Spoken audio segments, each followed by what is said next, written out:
বাসায় আসছে, ইশরাকের নামাজ পড়ে বাসায় আসছে। আয়েশা দেখে আল্লাহর নবীর মেহমান ইহুদি নাই, বিছানার মধ্যে মল ত্যাগ করে নষ্ট করে রাখছে। রহমাতুল্লিল আলামিন দয়ার সাগর নবী মনে মনে আফসোস করে, হায় রে কত না কষ্ট আমার মেহমান রাত্রবেলা পাইছি। আহ, কেমন নরম নবী ছিল আমার নবী, কেমন নরম নবী। আমরা হইলে কি করতাম? কি করতাম? থাক, কি কইতাম এবার আপনারা নিজেরাই কোন। তোরে পায়ালই,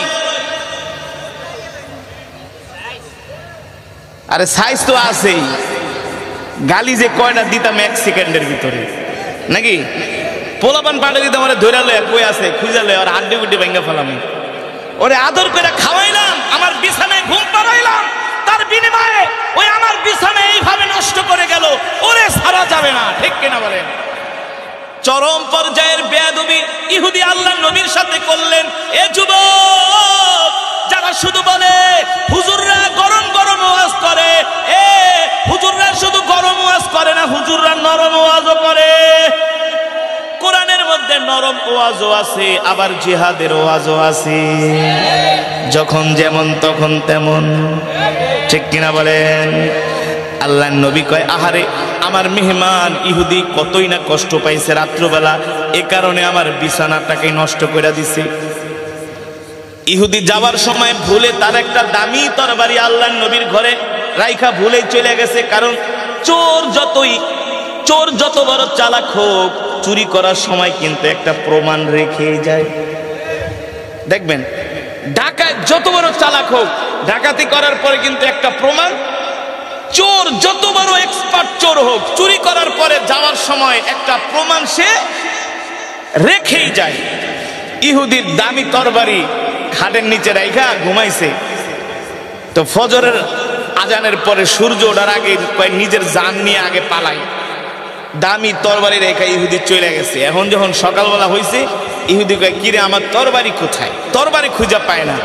মনে হয়েছে তরবারি আল্লাহর নবীর ঘরে ইহুদি রেখেই ভেগে চলে গিয়েছে। ইহুদি বলে, এখন কি করা যায়? যদি আমি মুহাম্মাদের ঘরে যাই তরবারি আনি, যদি মুহাম্মদ আমাকে ধরতে পারে, নিশ্চিত মুহাম্মদ আমাকে হত্যা করবে। কারণ মুহাম্মদকে আমি যে কষ্ট দিছি, এটা কোনো মানুষের কাজ না। করা যায়, আমি যদি এখন মুহাম্মদের কাছে যাই তরবারি আনতে, আমি যেই অন্যায় করেছি নিশ্চয়ই মুহাম্মদ আমাকে হত্যা করবে। ইহুদি ভয়ে ভয়ে ভয়ে ভয়ে আল্লাহর নবীর ঘরের দিকে আসছে, আর মনে মনে ভাবতেছে, আরে এতদিন তো শুইনা আসছি মুহাম্মদ কোনো প্রতিশোধ নেয় না। যদি মুহাম্মদ প্রতিশোধ নেয় তাহলে বুঝবো মুহাম্মদ সত্য। মুহাম্মদ শুধু মানুষকে ক্ষমা করে, কিন্তু ইহুদি যে অন্যায় করছে এটা তো ক্ষমার অযোগ্য অপরাধ। আপনি আমার বাড়িতে আসলেন, আমি মেহমানদারি করাইলাম, উল্টা আপনি আমার এই ক্ষতি করলেন, মানা যায়? মানা যায়? এ মুসলমান, এ অমুসলিমরা শুনে রাখো, এটাই হলো ইসলামের সৌন্দর্য। ঠিক কিনা বলেন? এটাই হলো ইসলামের সৌন্দর্য। ইহুদি মনে মনে ভাবে, আমি এখন মুহাম্মদের কাছে যাব, মুহাম্মদ যদি আমাকে ক্ষমা করে দেয় তাহলে বুঝবো মুহাম্মদ সত্য নবী। আর আমি যদি দেখি মুহাম্মদ আমাকে ক্ষমা করে আমার সাথে সুন্দর আচরণ করে, আমি তার এই ক্ষমার কারণে আমি আমার নিজের ধর্ম ত্যাগ করে সাথে সাথে মুসলমান হয়ে যাব। জোরে বলেন আল্লাহু আকবার। ইহুদি ভয়ে ভয়ে আসতেছে আল্লাহর নবীর বাড়ির দিকে।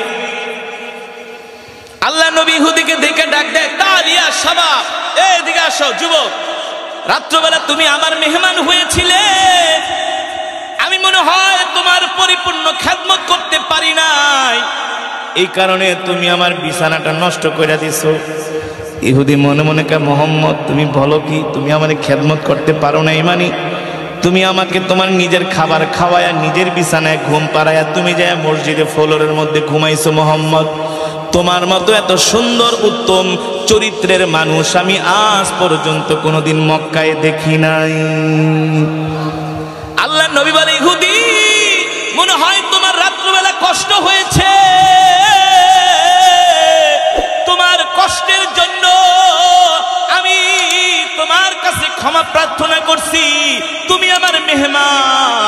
তুমি কোনো কষ্ট নিও না, কষ্ট নিও না। এই কথা শোনার পরে ইহুদি আল্লাহর নবীর হাত দুইটা জড়ায় ধরে কান্না করে দিছে। আল্লাহর নবী ডাক দিয়া বলে, লিমা তাবকিয়া ইহুদি, ইহুদি তুমি কান্না করো কেন, কান্না করো কেন? ইহুদি বলে, মুহাম্মদ, এই মক্কার জমিনে আমি কত মানুষ দেখলাম, কত বড় বড় নেতাদের সাথে চললাম, কত বড় বড় লিডারদের সাথে চললাম, আবু জেহেলকে দেখলাম, আবু লাহাবকে দেখলাম, উতবারে দেখলাম, সাইবারে দেখলাম, কিন্তু তোমার চরিত্রের মতো এত সুন্দর চরিত্রের মানুষ আমি একজনও পাই নাই। আল্লাহু আকবার। এই কথা বলে ইহুদি কান্না কইরা দিছে। ইহুদি কান্না কইরা বলে, মুহাম্মদ, আমি তোমাকে ছেড়ে যাব না, আমি তোমাকে ছেড়ে যেতে পারি না মুহাম্মদ। আমি সিদ্ধান্ত নিয়েছি, তুমি আমাকে এখনই কালেমা পড়ায় মুসলমান বানায় দাও। আল্লাহর নবী ইহুদিকে সেই জায়গার মধ্যে কালেমা পড়িয়ে মুসলমান বানায় দিলেন। আল্লাহু আকবার। আমার নবী ইহুদির সাথে সুন্দর আচরণ করার কারণে ইহুদি সাথে সাথে কালেমা পড়ে মুসলমান হয়ে গেছে, ঠিক কিনা বলেন? এই কারণে আল্লাহ তাআলা বলেছেন, ইন্নাকা লাআলা খুলুকিন আযীম।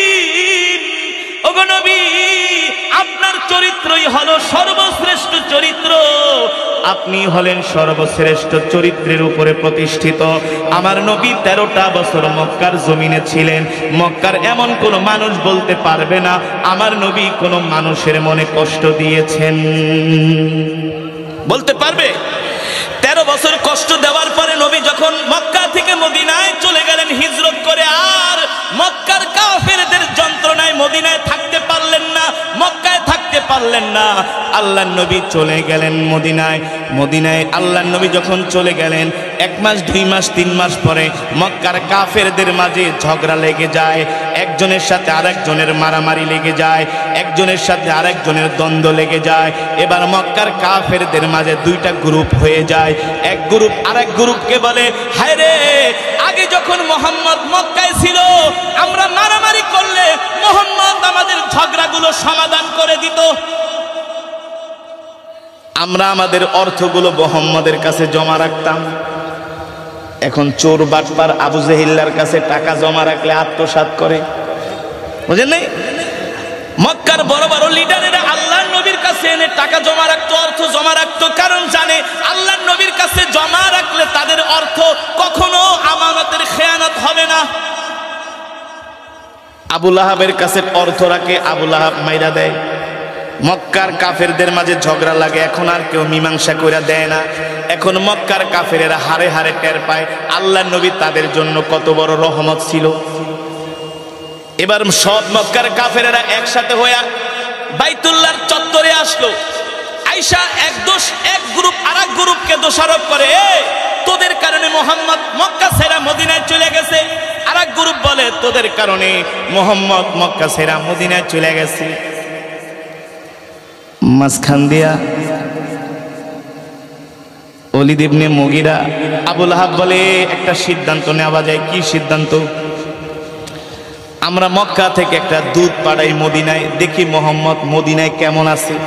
আবার নাকি প্রতিশোধ নেওয়ার জন্য আমাদের উপরে উল্টা হামলা করে, মানে শয়তানের মনে শয়তানি, যে যেমন সে অন্যকেও তেমন ভাবে। এমন কিছু মানুষ আছে কি আছে না? নিজে খারাপ, অন্য মানুষকেও খারাপ ভাবে। এগুলো হলো আবু জেহেলদের চরিত্র, আবু লাহাবদের চরিত্র, ঠিক কিনা বলেন?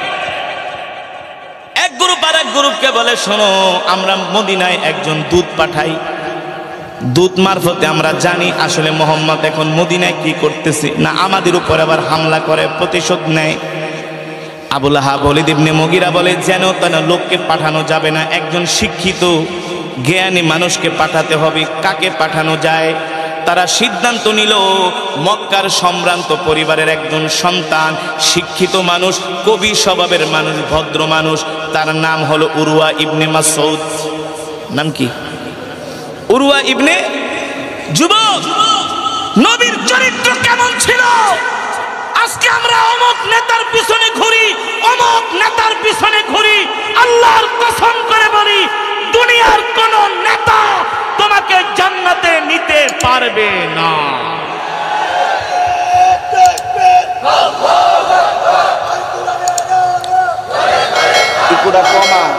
স্কেচ করে। আজকে তুমি স্লোগান দাও আমার নেতার চরিত্র ফুলের মতো পবিত্র, মাগার নামাজ পড়ে না এক ওয়াক্ত, মিনিটে মিনিটে বেনসন খায়, আছে না? পায়ের উপর পা তুইলা বেনসনটা নেই, কি অবস্থা? ফাটায় নামু যা 110 জন যা যা একেবারে সাইজ করে দিয়া, কয় কোনো মানামানি নাই, একবারে গুলি করুম, পাছা দিয়া বাইরে এবো মাথা দিয়া। কি হুমকি দামকি, ঠিক কিনা বলেন? যেই নেতা তোমাকে নামাজ পড়ার কথা বলে না সেটা কোনো নেতাই হতে পারে না।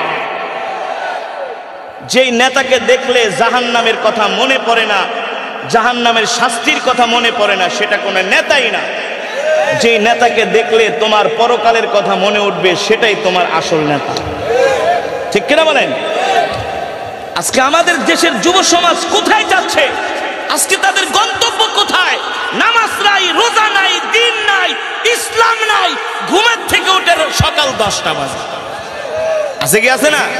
এমন যুবক নোয়াখালীতে নাই? হাফ প্যান্ট পরে রাস্তা দিয়ে ঘুরে, হ্যাঁ, আর নেতার পিছনে মোটরসাইকেল লয়ে ঘুরে হারা দিন। নেতাও নামাজ পড়ে না, হেও নামাজ পড়ে না। নেতা খায় বেনসন, হে খায় গাঁজা। এই ওয়াজ দরকার আছে কি আছে না? দরকার নাই। আমার যুবকগুলো নষ্ট হয়ে যাচ্ছে, ইসলাম থেকে দূরে সরে যাচ্ছে, ঠিক কিনা বলেন? যুবক, তুমি নেতা নির্বাচন করবা এমন নেতা যে নেতার চেহারা দেখলে তোমাকে মসজিদে যেতে মন চায়, ঠিক না? এমন নেতা নির্বাচন করতে হবে। এই ওঠাউঠি করেন, বসেন। বয়ান শেষ করে দিব, মোনাজাত দিয়ে দিব, অল্প সময় আমরা মোনাজাত দিয়ে দিব ইনশাআল্লাহ। ওঠাউঠি করবো না, বসেন। এবার মক্কার কাফেরেরা সিদ্ধান্ত নিল মদিনায় যেন তেন মানুষকে পাঠানো যাবে না।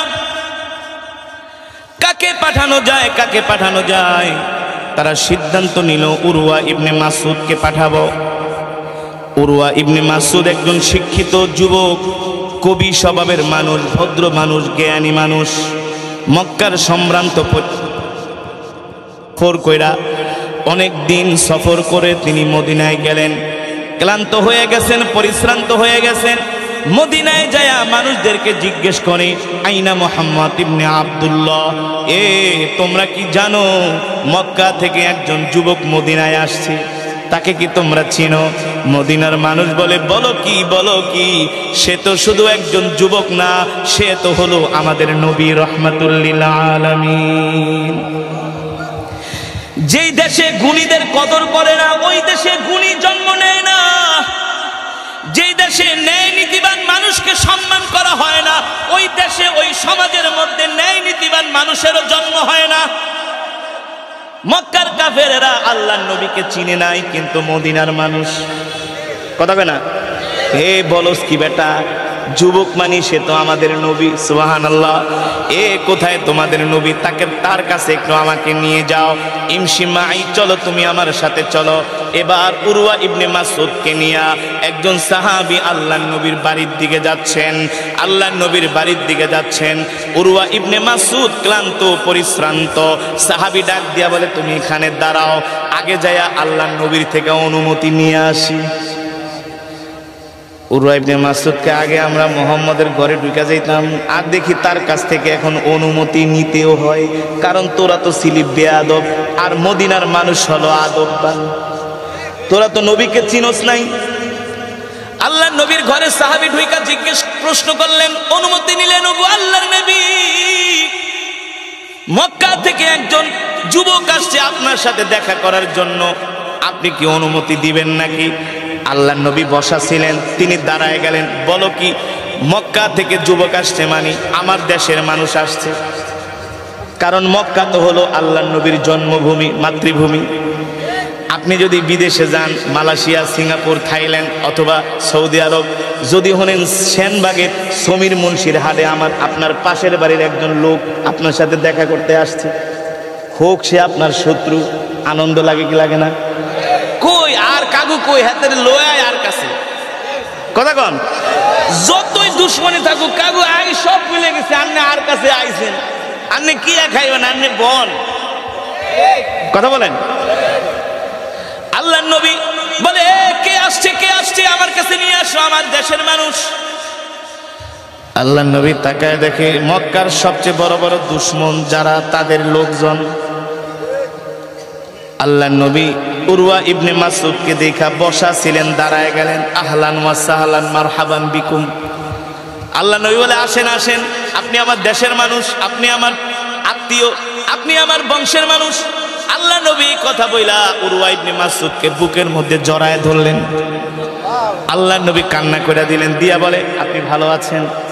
এ আমার চাচা কেমন আছে, ওই চাচা কেমন আছে, মানে যারা নবীজিকে সবচেয়ে বেশি কষ্ট দিছে, যারা নবীর সাথে সবচেয়ে বেশি দুশ্মনী করছে, তাদের কথা জিজ্ঞেস করতেছে। উরওয়া ইবনে মাসউদ বলে হায় রে, মনে মনে ভাবলাম কি আর মোহাম্মদে করছেটা কি, আমি তো ভাবছি মোহাম্মদ আমাকে দেখলে বন্দি করবে, হত্যা করবে, আমার সাথে খারাপ আচরণ করবে, কিন্তু মোহাম্মদ আমার সাথে এত সুন্দর আচরণ করতেছে, এত সুন্দর আচরণ করার মানুষ আমি আজ পর্যন্ত কোনোদিন মক্কায় দেখি নাই। আরে দেখবা কোত্থেকে, তিনি তো হলেন রহমাতুল লিল আলামিন। আল্লাহর নবী উরওয়া ইবনে মাসউদকে নিয়ে বসালেন, বসায়া আল্লাহর নবী তাকে এত আদর করতেছেন। বারবার আমার নবীকে যারা কষ্ট দিয়েছে তাদের কথা আল্লাহর নবী বারবার জিজ্ঞেস করে, বারবার জিজ্ঞেস করে। আল্লাহর নবীর এই আচরণ দেখা উরওয়া ইবনে মাসউদ আবেগ আপ্লুত হয়ে গেলেন, অবাক হয়ে গেলেন। হায় রে, এই মানুষটাকে আজ পর্যন্ত না আমরা কত কষ্ট দিছি, যে মানুষটা এত সুন্দর আচরণ, এত ভালো মানুষ, এত নম্র স্বভাবের মানুষ, ভদ্র স্বভাবের মানুষ, হায় রে, এই মানুষটাকে আমরা কতই না কষ্ট দিছি, কতই না গালি দিছি, আমরা তাকে মক্কা থেকে বের করে দিছি। এত সুন্দর মানুষটা আমার সাথে এত সুন্দর আচরণ করতেছে। উরওয়া ইবনে মাসউদ আবেগ আপ্লুত হয়ে তার চোখ দিয়ে পানি পড়তেছে আল্লাহর নবীর আচরণ দেখে। উরওয়া ইবনে মাসউদ তার আবেগ থামাইতে পারে নাই। আল্লাহর নবীর প্রতি ভালোবাসা পাইরা উরওয়া ইবনে মাসউদ আল্লাহর নবীর গায়ে হাত দিয়া আদর করতেছে। হায় রে মোহাম্মদ, তোমাকে কতদিন আমরা মক্কায় দেখি না, তুমি কি জানো মক্কার সব মানুষ তোমার কথা মনে করে? সুবহানাল্লাহ। যে ভালো তাকে সবাই, কথা বল, যে ভালো তাকে সমাজের সবাই ভালো বলে, কেউ গোপনে কেউ প্রকাশ্যে, ঠিক না? উরওয়া ইবনে মাসউদ আল্লাহর নবীর চেহারা মোবারকে হাত দিয়ে আদর করতেছে। পাশে বসা ছিলেন আল্লাহর নবীর একজন সাহাবী, আল্লাহর নবীর একজন সাহাবী বসা ছিলেন। আল্লাহর নবীর সাহাবী হযরত ওমর বসা ছিলেন। তিনি খাপ থেকে তরবারি বের করছে, বের করে ওই উরওয়া ইবনে মাসউদের গলার মধ্যে, হাতের মধ্যে ধরছে। এই বেটা, কার চেহারায় হাত দেস? এটা কিন্তু মক্কা না, এটা মদিনা, এটা মদিনা। আমাদের জীবন চলে যাইতে পারে, আল্লাহর নবীর কোনো অপমান আমরা সহ্য করব না। সুবহানাল্লাহ। হাত নামা, হাত নামা। উরওয়া ইবনে মাসউদ মনে মনে কয়, আমি তো মুহাম্মদের চেহারায় হাত দিছি আদর করার জন্য। কি করার জন্য? আদর করার জন্য। আমার তো মনের মধ্যে কোনো দুশ্মনী নাই। হায় রে, আমার কাছে তো এটা কোনো অন্যায় না, কিন্তু মুহাম্মদের সাহাবীরা মুহাম্মদকে ভালোবাসে, এতটুকুন বেআদবি কাজও মুহাম্মদের অনুসারীরা বরদাস্ত করতে পারল না। আল্লাহু আকবার। তার মানে মুহাম্মদকে তারা কতটা ভালোবাসে। উরওয়া ইবনে মাসউদ বলে, আমি তো এভাবেই আদর করার জন্য হাত দিছি। হযরত ওমর কয়, হাত নামা, আল্লাহর নবীর দিকে হাত বাড়াবি না, হাত কাইটা ফেলাবো। সুবহানাল্লাহ। উরওয়া ইবনে মাসউদ বুঝতে পারছে এটা মক্কা না, এটা কোথায়? মদিনা। উরওয়া ইবনে মাসউদ বলে, আমি 3 দিন ছিলাম মুহাম্মদের কাছে, দেখি মুহাম্মদ ওযু করে, তার সাহাবীরা ওযুর পানিগুলো জমিনে পড়তে দেয় না, ওই ওযুর পানিগুলো হাতের তালুতে নিয়ে তাদের চেহারার মধ্যে বরকতের জন্য মাখতে থাকে। উরওয়া ইবনে মাসউদ বলে, মুহাম্মদ মুখ থেকে থুতু ফালায়, সেই থুতুগুলা মুহাম্মদের সাহাবীরা জমিনে পড়তে দেয় না, ওই থুতুগুলো হাতের মধ্যে নিয়ে সাহাবীরা মিশক আম্বর সুগন্ধি আতরের মতো শরীরের মধ্যে মাখতে থাকে।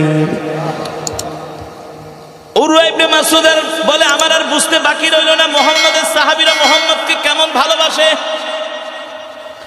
3 দিন ছিলেন উরওয়া ইবনে মাসউদ মদিনায়। 3 দিন থাকার পরে এই দৃশ্য দেখার পরে উরওয়া ইবনে মাসউদ বলে, এ মুহাম্মদ আমাকে ছুটি দাও, আমি এবার মক্কায় যাই। তবে শোনো ভাতিজা, এই যাওয়াই শেষ যাওয়া না, আমি আবার কয়েকদিন পরে আসতেছি। আমি কয়েকদিন পরে এসে তোমার হাতে হাত রেখে কালেমা পড়ে মুসলমান হয়ে যাব। উরওয়া ইবনে মাসউদ মদিনা থেকে মক্কায় চলে গেলেন। মক্কার সব কাফেরেরা বাইতুল্লাহর চত্বরে হাজির হইল আল্লাহর নবী কি অবস্থায় আছে এটা জানার জন্য, বোঝার জন্য। সব কাফেরেরা এসে হাজির হলো। আবু জেহেল, আবু লাহাব, উতবা, সাইবারা বলতেছে, উরওয়া কি দেখে আসছো মদিনা থেকে? উরওয়া ইবনে মাসউদ বলে, আবু জেহেল রে, শোনো শোনো, যা দেখে আসছি মদিনা থেকে তা বলার আগে আমি তোমাদেরকে একটা হুঁশিয়ারি উচ্চারণ করতে চাই। আবু জেহেল বললে, এ উরওয়া কি বলবা, কি বলবা, বলো বলো। উরওয়া ইবনে মাসউদ বলে, এ আবু জেহেল, আমি মদিনায় যায়া যা দেখে আসছি আমি উপলব্ধি করতে পারলাম, তোমরা যদি এখনো বাঁচতে চাও তাহলে এখনো সময় আছে, মুহাম্মাদের হাতে হাত রেখে কালেমা পড়ে মুসলমান হয়ে যাও। আবু জেহেল কা বুঝছে উরওয়া তোমারে মুহাম্মদ জাদু করছে। নাউজুবিল্লাহ বলবেন না। আবু লাহাব কা বুঝছি মুহাম্মদ অনেক বড় জাদুকর। এতদিন বুঝতাম মুহাম্মদ শুধু মক্কার যুবকদেরকে জাদু করে, আজকে বুঝতে পারলাম মুহাম্মদ তোমাকে একেবারে জনমের জাদু করছে। উরওয়া ইবনে মাসউদ বলে, এ আবু জেহেল, উল্টাপাল্টা কথা বইল না, মুহাম্মদ আমাকে জাদু করে নাই, আমি মুহাম্মদের চরিত্র দেখা কালেমা পড়ে মুসলমান হয়ে যাব সিদ্ধান্ত নিয়েছি। কি দেখছো, কি দেখছো? উরওয়া ইবনে মাসউদ বলে, আবু জেহেল, আবু লাহাব, তোমরা মুহাম্মদকে এত কষ্ট দিছো, এত কষ্ট দিছো।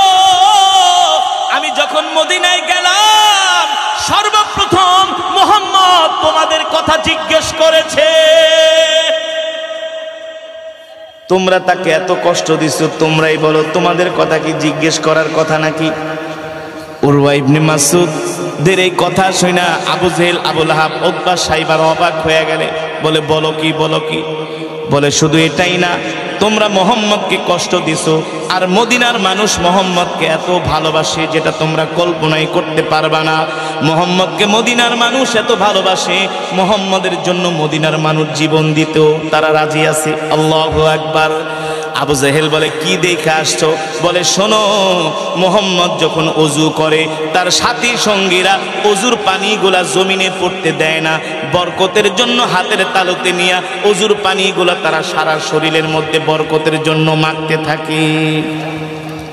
মুহাম্মদের থুতু ফেললেও সেই থুতু তারা জমিনে পড়তে দেয় না, মুহাম্মদের থুতু গুলো তারা মেশক আম্বরের মতো গায়ের মধ্যে মাখতে থাকে। আল্লাহু আকবার।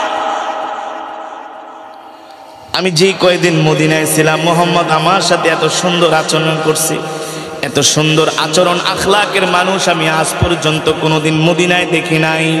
এবার আবু জেহেল বলে, এ উরওয়া, বুঝছি, এই কথা তুমি মক্কার মানুষদের সামনে বলো না, যদি মক্কার মানুষদের সাথে বলো তাহলে কিন্তু মক্কার মানুষ সব দলে দলে মদিনায় যায় মুসলমান হয়ে যাবে। আল্লাহু আকবার।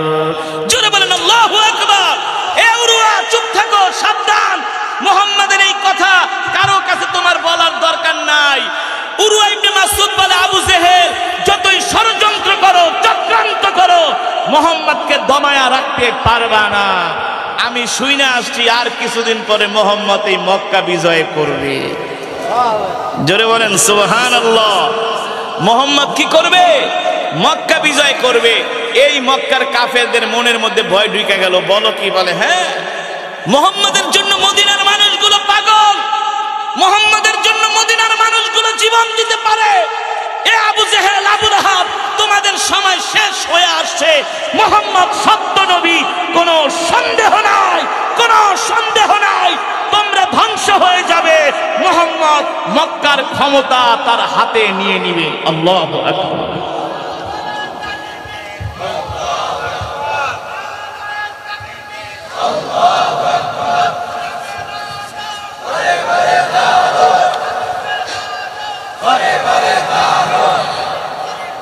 ফুলের মতো পবিত্র